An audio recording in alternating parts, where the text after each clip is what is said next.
Greetings, my name is Peter Monson and I just received an email from Guinness World Record because I'm the first person in the world that can play piano with my feet while simultaneously solve a Rubik's Cube or multitask other things with my hands. I have submitted several mails now to different TV stations and I'm just waiting for a message. However, I spoke with one TV station very recently that said that they would like to have an interview with me.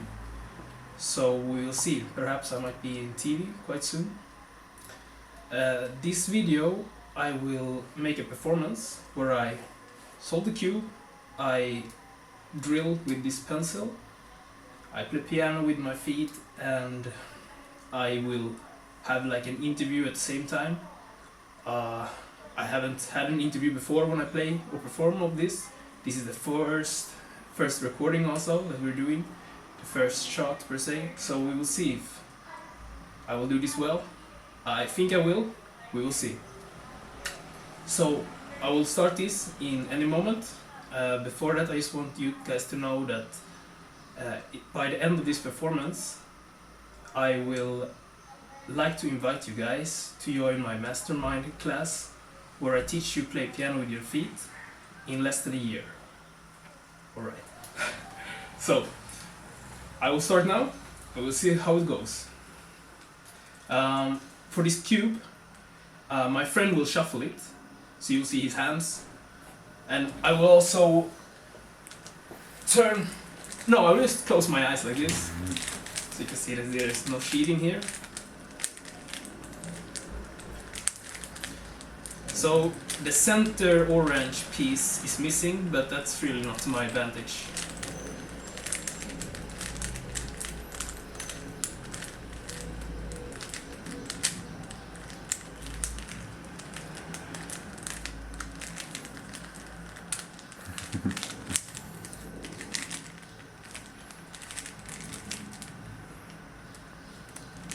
Oh, I thought you were finished, I didn't hear sound, but alright. Yeah.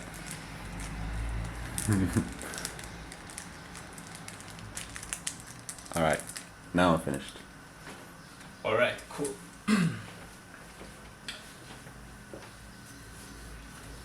So, before we start the interview, I will start by reciting 50 digits of pi while simultaneously begin the solve and everything, and once I finish the reciting of 50 digits I will start the interview, and I will sing these digits also in the rhythm to the piano.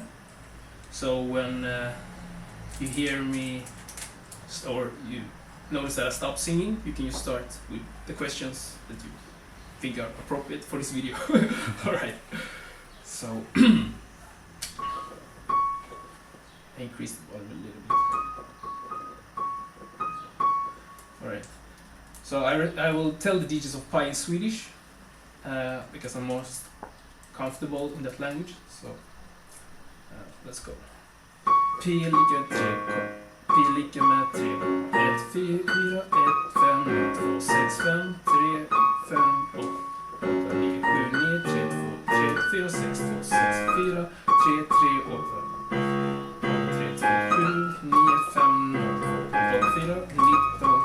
6, 9, 3, 9, 3, 7, 0, 5, 3, pi lika med 3, 1, 4, 1, 5, 9, 2, 6, 5, 3, 5, 8, 7, 9, 3, 2, 3, 4, 6, 2, 6, 4, 3, 3, 8, 7, 9, 5, 0, 2, 8, 4, 16, 9, 3, 9, 3, 7, 5, 1, 0, 5. Alright, you can ask the questions you want. So how did you find this talent? How did I find this talent?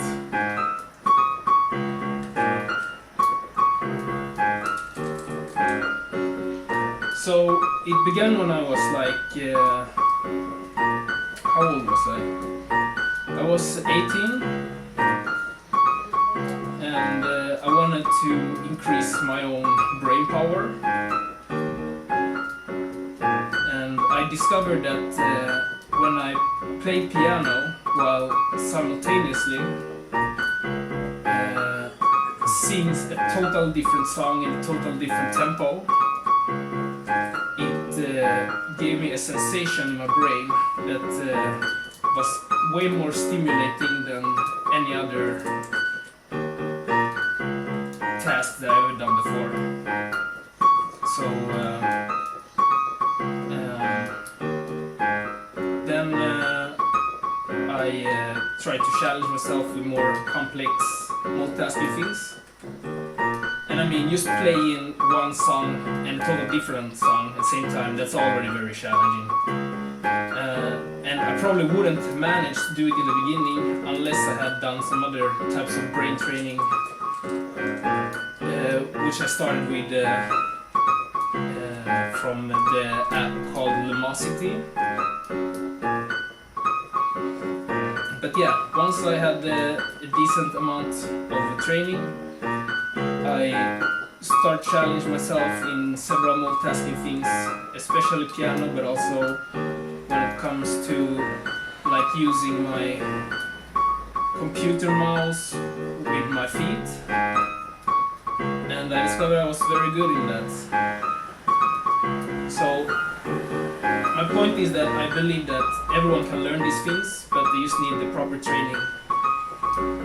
So yeah, I might have some talent, but I think that my biggest talent is probably just that I like to challenge myself and explore unique things to do that are quite, in my opinion at least, self-developing. Nice. And how old are you now? Now I'm 29. I'm turning 30 25th of May. So you've been practicing for 12 years. Yeah, pretty much. I mean, I started doing some research when I was 17, but or I was about to turn 18 almost. But yeah, when I was 18, I started to do practice for real. So yeah, you can say that. And you practice every day? I would say on average, since I was 18, I've been practicing on average 3 hours per day. There has been days where I might not even have practice, but that is very rare, you know. So I try to do minimum like half an hour per day, but I have been days where I've been doing like 9 hours, you know. So yeah, pretty much every day I'm practicing. And you're saying anyone can do this? I will say anyone can learn this. I don't know if someone is very old, but I will say that since the brain keeps growing at least until we're 40 years old, for this reason,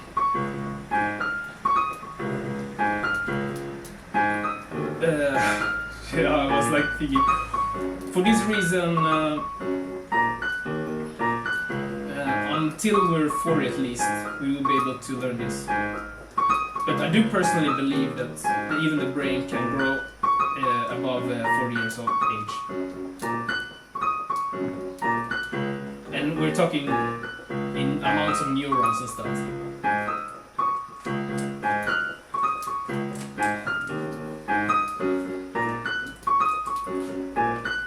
So I did notice now that I actually did take almost like a little break with the cube.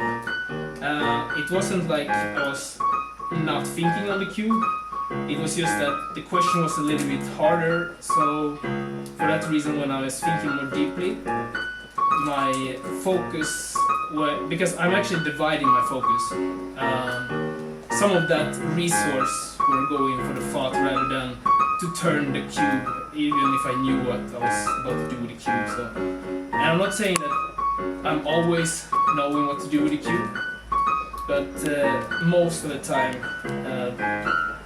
when I'm not moving so much of the cube, it's just that I'm thinking about several things at the same time, like the cube and also the answer.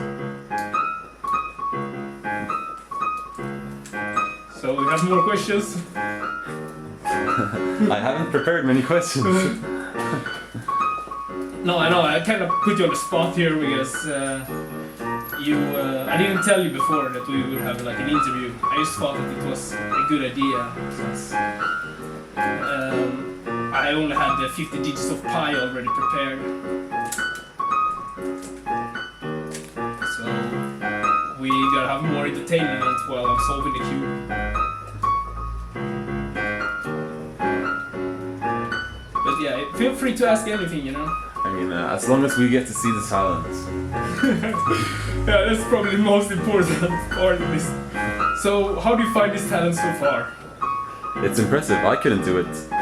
So now I'm the one interviewing you. Now I'm being interviewed. Yeah. Problem is, I can see the camera is overheating. Oh, why is it overheating? It's a warm day. Oh. Yeah, it's quite warm here in Malta actually. So now I've solved the first layer, which means basically everything that is below and this white and below. So the second layer is the mid part and oh, I actually missed some drilling with the hand. One reason is that I'm tired with the hand, but also the multitasking does affect. I mean, the brain wants to be lazy. Keep that in mind and stay focused. So I won't stop with any task.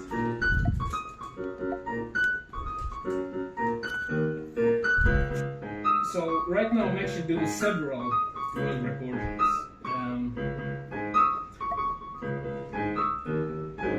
And the reason it's several world records is because no one has else done the cube thing, but also the drilling and also have an interview simultaneously. So I think that people find this quite interesting.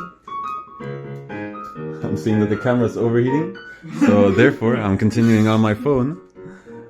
So as you can see, we're still on the same video. Oh.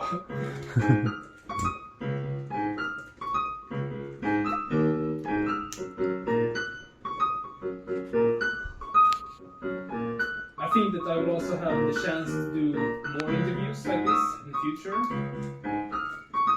So even though we might not have so many questions prepared this time, a lot of questions will be asked another time, so I think it's quite fine.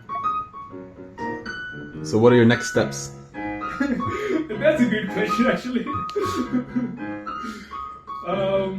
What is my next step actually? Yeah, actually tomorrow I will have a show where I'm actually doing pretty much the same thing, but instead of being interviewed, I am going to solve math questions randomly generated. I don't think that there will be like an AI generating it, but I want this to be an interactive experience. So for this reason, I will at least suggest that the people that are watching me on that bar, that they will say one number each. For example, one person will say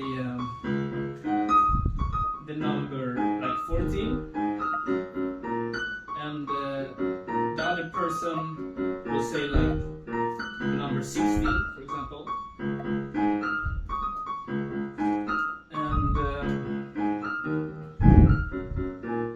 And then yeah, I will multiply these numbers,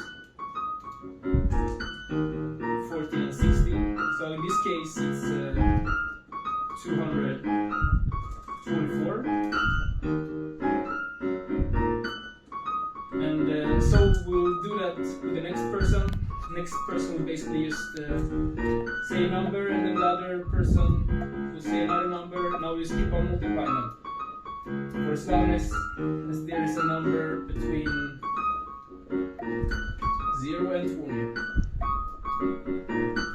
So yeah, I don't know what to say now. Do you have more questions? Or? How do you plan on evolving these skills? Is there a next step in the skills? Yeah. For example, Oh, yeah, that was actually like the initial question.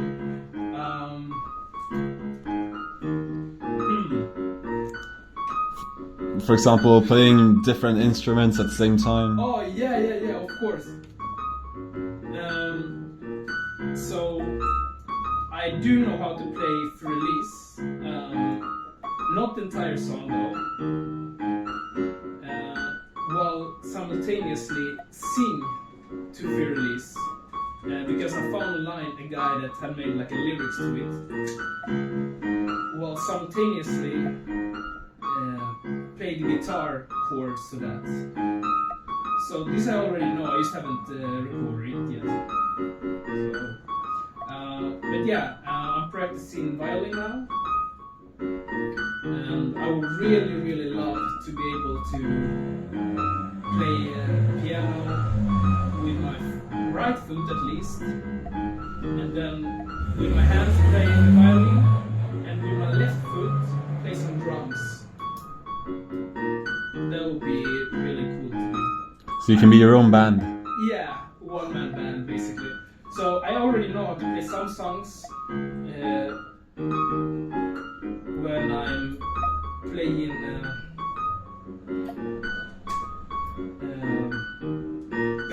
I'm like thinking harder, you know, usually because it's like so much energy in this, you know. But yeah, I'm basically able to play drums with one foot and piano with the other one on some songs, but not on all of them yet. So we will see how it goes.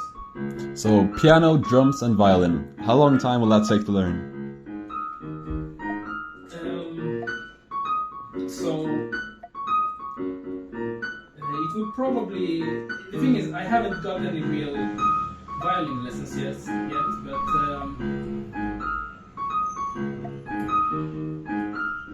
I just try to fix this pencil because I don't want this color on my studio.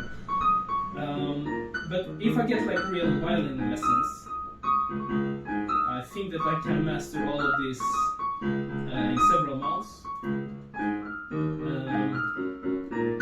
But here's the thing.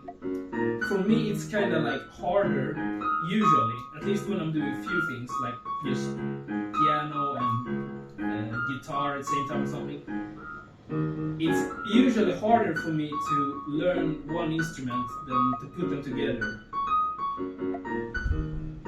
And with that I mean it's like once I learned like the chords on guitar, it didn't take me much time at all to put that with the piano.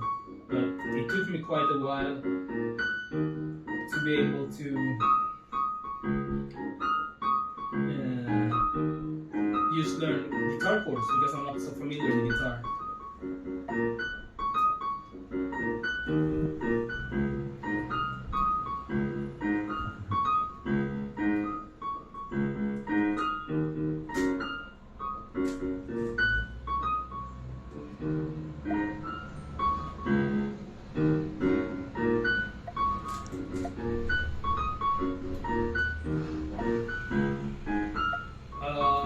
Yeah, those were pretty much all of my questions. That's great. Now when I did this question, I stopped focusing on cubes. I gotta think now where I was actually.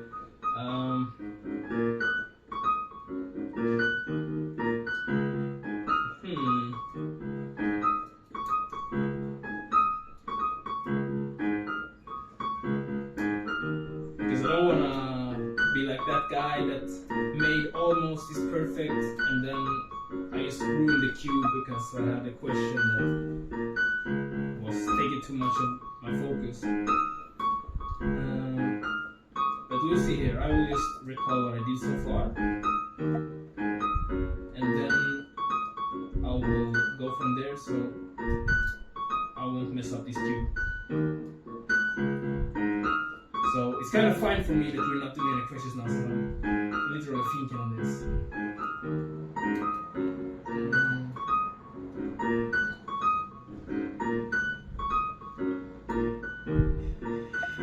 But I will at least keep on playing this, so there's still some entertainment while I'm trying to recall this. And by the way, that's the thing about multitasking. When you're like multitasking, your memory, your working memory in that moment isn't as good. But yeah. Let me think here.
Oh shit. I actually ruined the cube, man. Oh, this is almost a great video, you know. But if you guys want, I can actually start from here. And resolve this.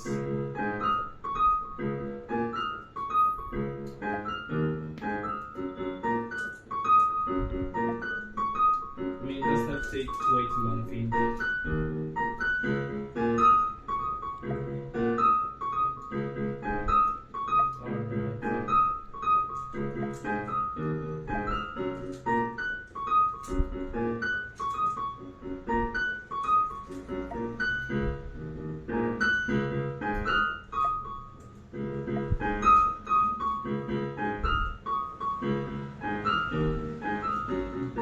So those people that are familiar with solving the cube, they probably noticed that I had finished the second layer, which I was talking about before, and that I had almost finished the third layer. So I was like, because we're using algorithms when we solve the cubes, and I was 2 algorithms from solving it, so that's kind of sad. It's fine still. I will try to keep you entertained by just talking while solving this. I mean, I think it still counts as I'm doing all these things simultaneously, even though I had a minor setback.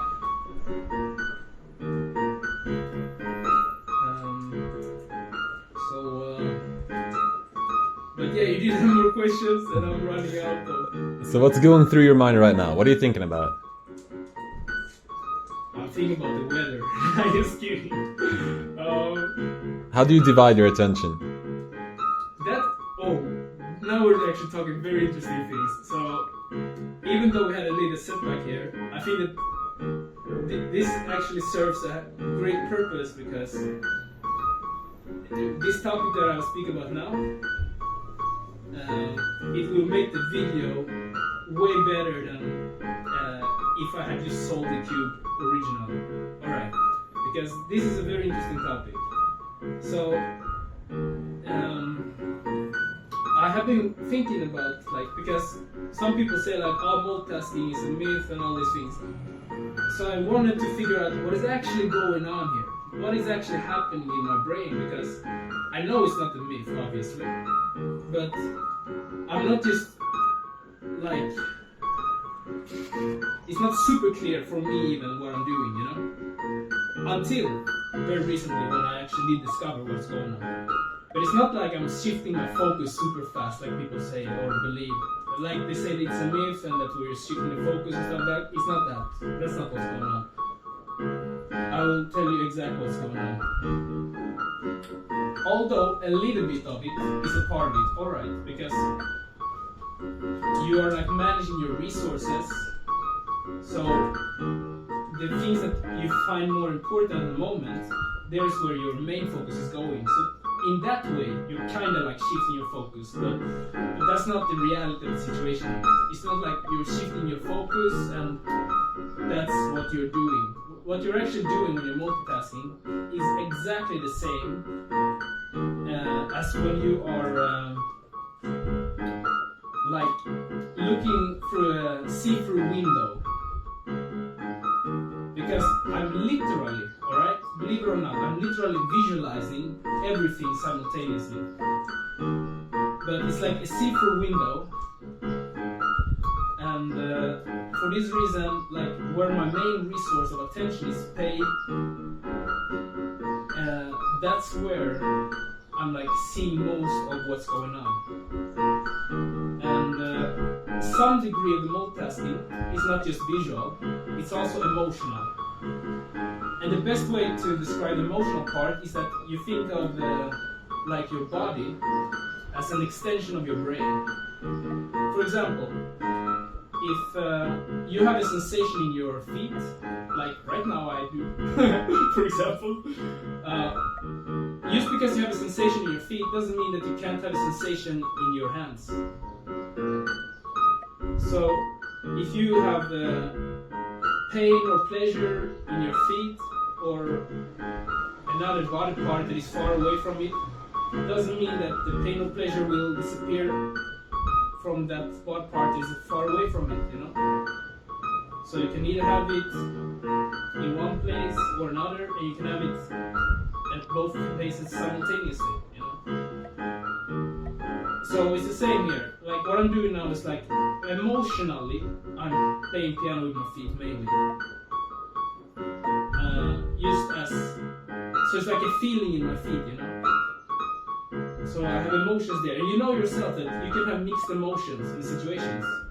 It's nothing strange to have mixed emotions or being confused about emotions. Although when we're talking about having mixed emotions about an opinion or something, we're usually talking about that the emotion is going like back and forth, like shifting the focus. Like sometimes you think about the thing in one certain way and then another way, another time, stuff like that. But you can literally, if you have observed yourself, have different emotions in the exact same moment. So there's nothing strange with that. So that's what is happening with my feet primarily. But I'm also visualizing. So you can never stop seeing things with your eyes. Like if you are paying attention to just one point, your peripheral vision is still viewing the other things. And I will go back to the example of the glass window, because I know I didn't explain it quite well enough for it to be super clear right now. But just to give it more clarity, I will first explain the peripheral aspects of how the eyes actually works, because if we can grasp how the eyes works and how the brain interconnects with the eyes,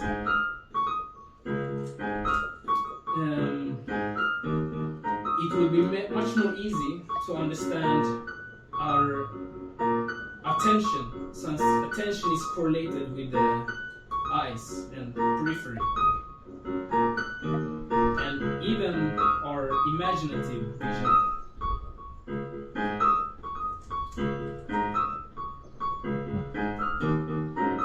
So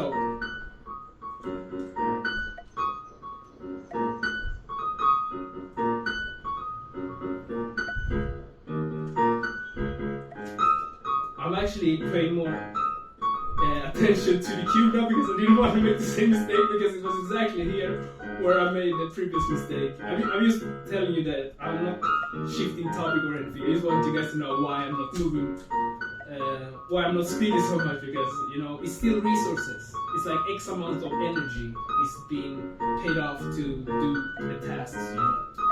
So yeah, I haven't forgot the topic. We're back on track. I'm talking about periphery, about the eyes.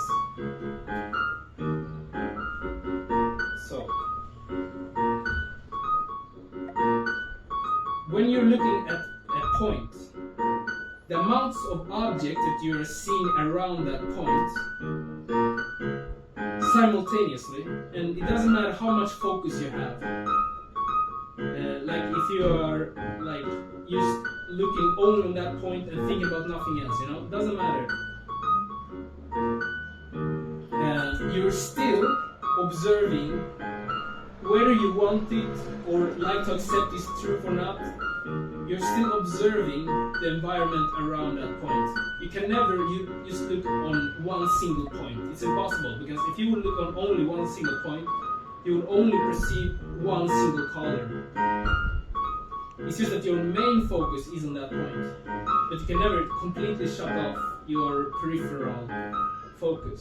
You can do it to some extent, of course, because you're focusing, you're now distributing all your resources, just like I'm doing now, because we're talking about resources after all, but you're now distributing them in a more laser like manner on one point, you know. But it doesn't mean that you can take all of that light energy, like in a laser, in one single absolute point, you know. There will still be kind of like a peripheral aspect to it, you know. And even in a laser, there is some periphery, because that's the reason why we can see the ray of the laser, you know. Especially if there is smoke, if you know what I mean. So yeah, it's basically used resources.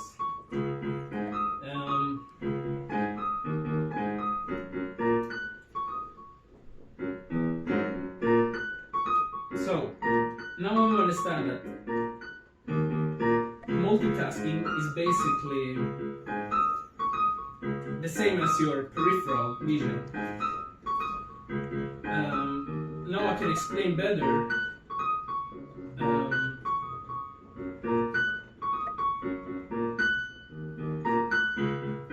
I just want to see if I didn't do anything wrong with the cube. Just give me a moment here. Yeah, I didn't do that, so I just want to be sure because I don't want to repeat the same mistakes, you know. Alright, so now when we know that, we can understand this with the glass window better. So, if you are looking on a glass, or a glass window, it doesn't really matter. You are still looking at the glass, while simultaneously you're looking at the background. You cannot ignore one or the other. It doesn't matter, if you're paying all of your attention, just like when you're focusing on just one single point, with your single focus you can call it, you're still, just as you're being aware of the peripheral things, I'm dropping the pencil, just as you're being aware of the peripheral things, you're still being aware of what's going on in the background of that glass, you know?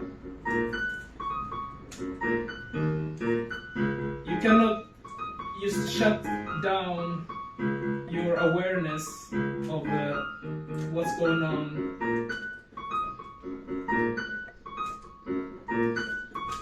on the other side of that glass, just because you're looking at the glass, you know? And the same goes also, you cannot shut down your attention of the glass just because you're seeing through the glass and paying attention to what is beyond the glass. You're still being aware of both. So literally, your vision is always multitasking, whether you like it or not. If you're looking at me, you're seeing me, of course, but you're also seeing several objects around me. And you're literally having multiple opinions about that object about these objects simultaneously. So there again, the environment that I'm at, even if you're looking at me, you're still multitasking the environment. So this is basically what's going on in a nutshell. I'm using my emotions and my visualization. Just like you're seeing through a window, I am visualizing the cube every moment as it's moving. So I'm always seeing the cube, even if I'm not looking at the cube. I'm visualizing everything that's going on with the cube. Just like you are seeing objects behind a glass, for example. You're being aware of it, but it's like it's an overlaid image. And that image isn't extremely clear. It's not like I'm seeing the cube in HD, the highest graphic or anything while I'm doing this. But I'm seeing it in enough graphic to be able to have an interaction with the cube in a sophisticated manner. I'm getting enough information from the cube to make it behave in that way that I need it to behave for me to solve it.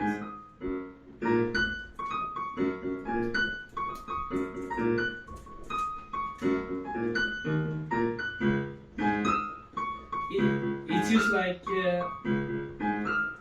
if you would, for example, if you're sitting on a bus and you're looking out the window,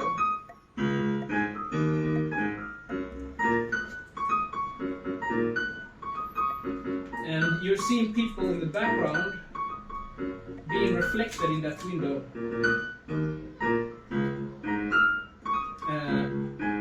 And someone is going towards you in that window.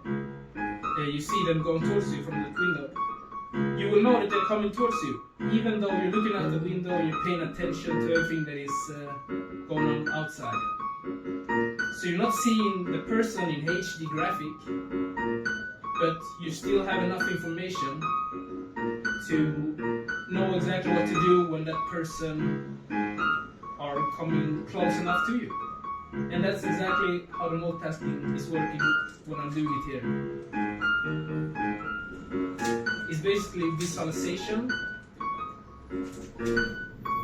and emotions, and the cube is solved in one move. That's it. Show me the cube.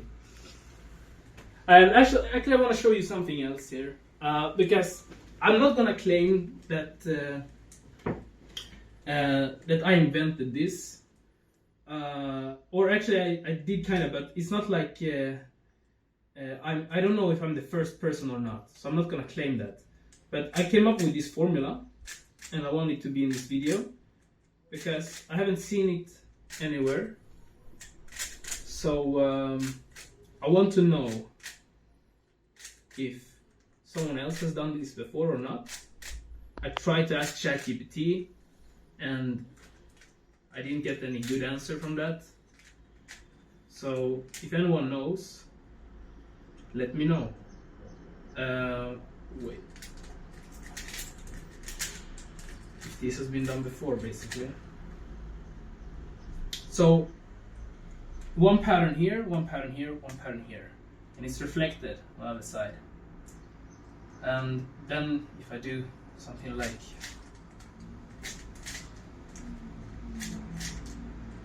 I'll have this, so I have a circle, an X, and a plus. So I mean, it's not a super big deal, but I mean, if I came up with this first of all, then it would be cool, you know, just type it out there, you know. Otherwise, it's just cool that we can all do this formula now, you know. Even if I wasn't the first, it doesn't matter. So, yeah. Now, the juicy part. So, I will put the link below this video to my Revolut and to Patreon, where you can pay for my class, where I will teach you in less than 1 year how to play piano with your feet. And if you don't learn this, because I know that this system is actually the only system that is out there that can teach you this, but if you wouldn't for some reason not learn this, after 1 year you'll have all of your money back. So what you will learn is to play at least one piano song, and I will also, and I promise you this, increase your IQ score permanently, because I have actually trained people in the past. And the reason that this information isn't out there anywhere is because once I discovered these things and I trained the people, I told them to not tell anyone else. And I told them this because I wanted this system to be perfectly developed before I share it officially to other people in the world. I want to have a complete system where I can actually guarantee a person in less than 1 year to be able to play piano with their feet. I want to guarantee the people that they increase their IQ scores. I want to guarantee the people that they get better at multitasking and have even more energy levels. So the people that hired me in the past, they basically wanted to get more brain power, to learn some cool stuff, and some of them did IQ tests before and after. Everyone that did do an IQ test before and after showed significant increases in IQ scores. We're talking scores of like 30 points. This is seriously high numbers. So for this reason, I am sure that everyone that tries this will be satisfied.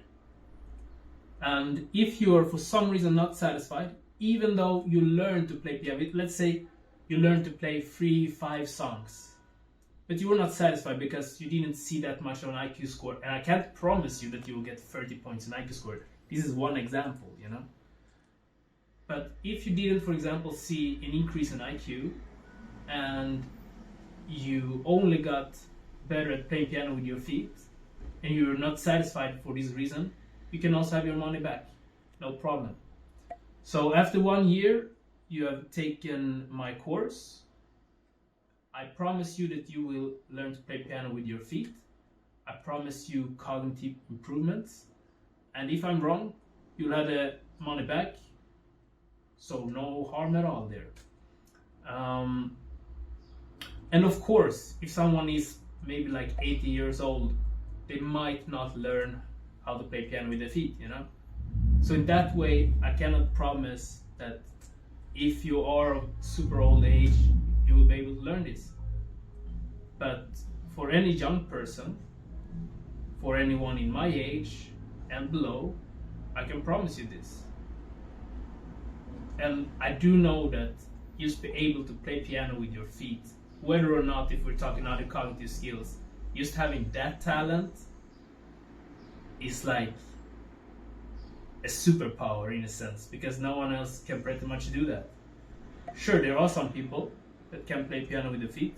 There are some videos, especially people who don't have arms, and I'm sorry that that have happened to them, whether if it was they were born with it or lost their arms. I'm truly sorry for that. But that also shows that it is something that anyone can learn. And I truly, genuinely believe that anyone can learn to play piano with their feet. So I'm making my Mastermind class, and after a year, everyone that has learned this, I would like you guys to open like a school with me, where we can teach other people the same thing, so we can spread this awareness to the next generation. Because I don't just want I don't just want a few people to be able to have this skill, but I want to change the human consciousness. I want our next generation to also be smarter and solve the problems that we didn't manage to solve. So I call this the Great Mission, to be able to help the next generation to become the new genius for the future. So this is what I want to do, and I hope that you guys also want to do this with me. Thank you very much.